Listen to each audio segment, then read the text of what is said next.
Okay, now that it's been wet formed and it's dry now, I went back over the edges and re-burnished those, and I'm happy with the fit.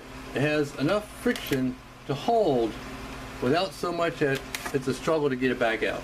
So it'll slip in, slip back out, but it'll still hold it with a sufficient amount of security. Now, we did dry this leather out a bit, just in the forming process and in the dyeing process and such. That does tend to dry the leather, and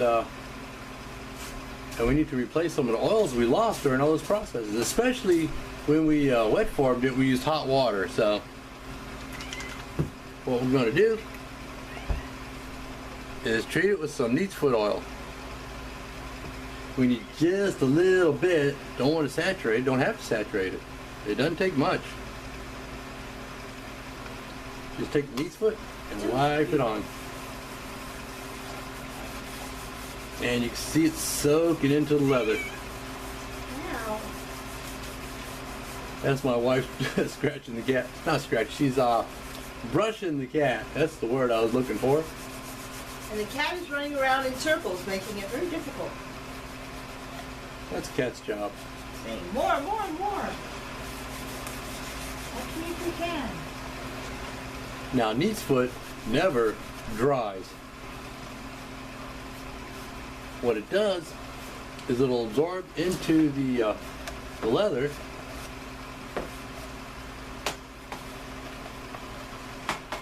and treat it to keep the leather from drying out. Like I see a lot of people, they'll mold something, they'll wet mold something, and then they'll bake it in an oven to dry it. That's fine and dandy and all, but you gotta put some of those oils back. And like I said, neatsfoot comes out of a cow, so it's just putting the oils right back in the leather that were taken out during the whole dyeing and forming and all that process. And I like to do this before I put a top coat on it to make sure that it gets into the leather. Now we're just going to let this sit, and the neatsfoot's going to absorb into the leather. It'll lighten up, and then after that we're going to go ahead and do a top coat. Where is it? With some tan coat. And we'll see this. Well, that took a little bit longer than I thought. It's been really humid out here, and the extra moisture in the air is slowing down everything, including stuff like drying time and neatsfoot oil absorption time. Ooh, that's a lot. Yeah, that'll be. But now it's time to put a finish on this thing. Oh, by the way, I really like the way this holster is coming out. I don't know if you can see all the different shadings and wrinkles and nuances in that color, but it's looking really cool. Anyway, I'm going to go ahead and put some neatsfoot on it as a protective finish layer. All I do is just put some on. It doesn't have to be lots, but I put on too much initially, and I do it on purpose too, because I want that to get down to the leather. Then I'll take a paper towel and wipe off the excess.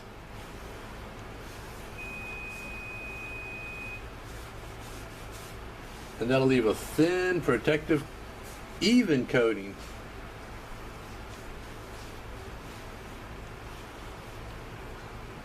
Okay, I'm going to turn it over and do the other side. There we go.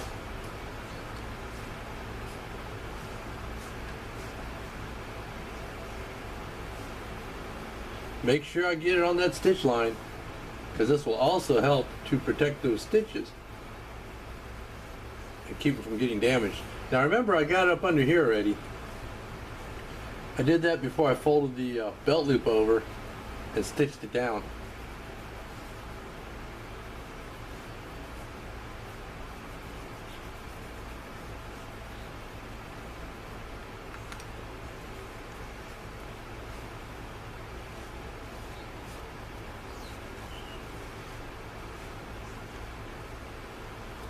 I'll just wipe off the excess with the paper towel.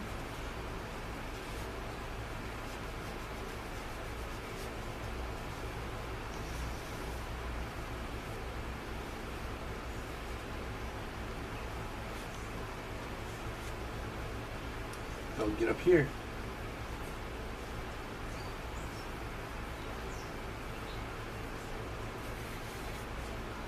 Tell you what, I'm gonna wipe that off first. Just to keep everything even.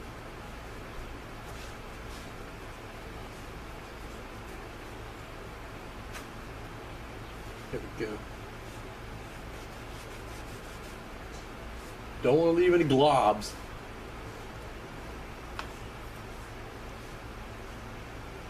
Oopsie, I gotta run there. That's okay.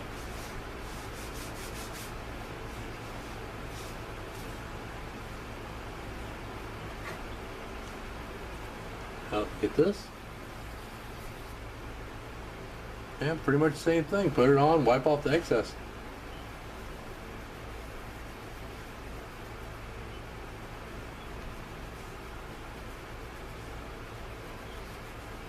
Now I also put a second coat in here.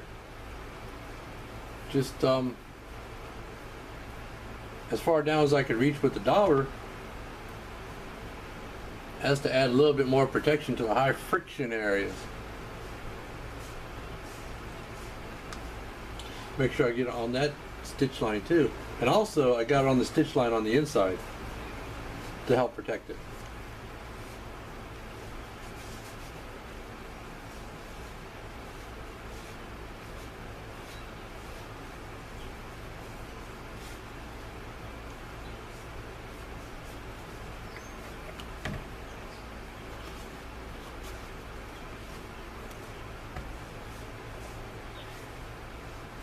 It dries to the touch relatively quickly,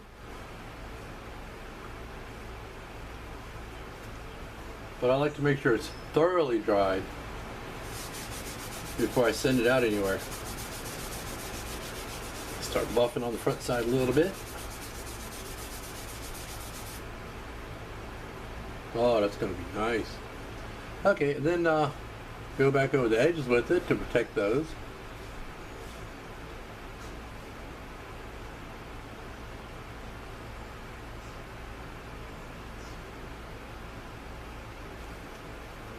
And do the same thing. Put some on.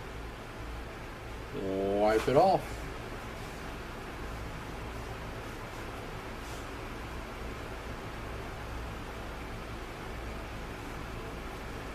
Let's see if it's... yeah, it's fine. And go ahead and get these upper edges.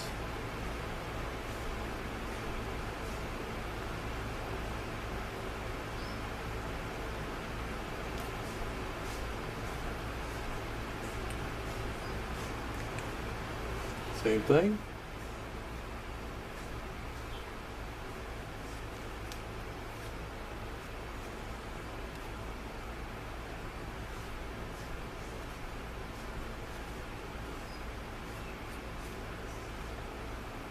And finally, make sure I get this edge.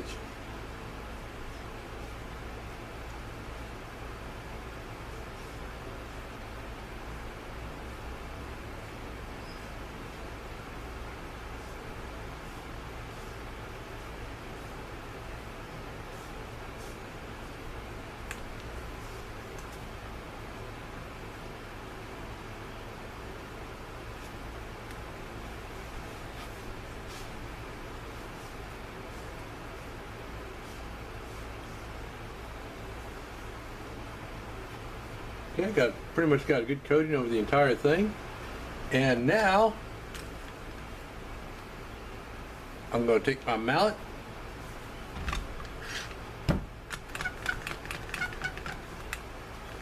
stick it in my clamp.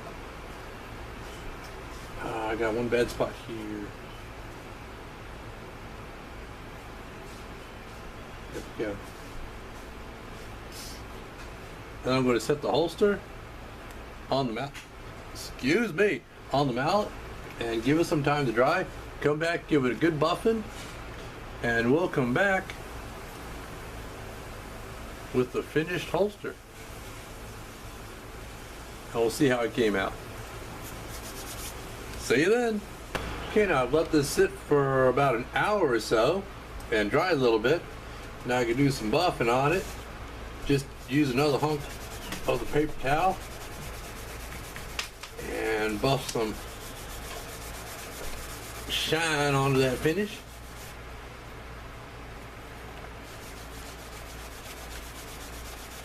I really like the way this leather is coming out. I don't know, can you see all the differences in colors and the shading and stuff in there? It's going to dry a little bit more as time goes on. But it's looking downright spectacular.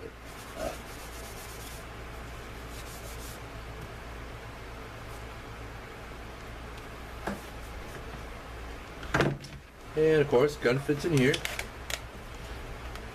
It's a friction fit, and you can see how that's going to fit in there. But it's not so tight that it would be difficult to draw. It's a friction fit, that'll hold it in. It's not going to come bouncing out, and then it'll slide out. Also, I'm going to take and reburnish the edges a bit.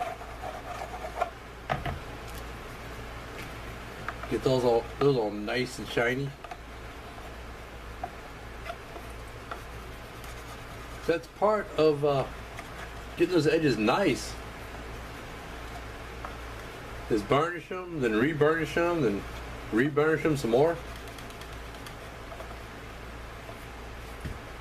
So when we come back, I'm going to go ahead and put this together with the belt, and we'll take a look at how the pair looks together. Yeah, you can see it's got a little bit of a gloss on it. Yeah, I'm just going to keep picking at it and buffing at it and burnishing and stuff. But that's pretty much it. I'm pretty happy with the way it came out. Yeah, that is really nice. You can see all the little scars and stretch marks and difference in the coloration of the leather. Okay, well, we'll see y'all next time, and we'll put it together with the belt.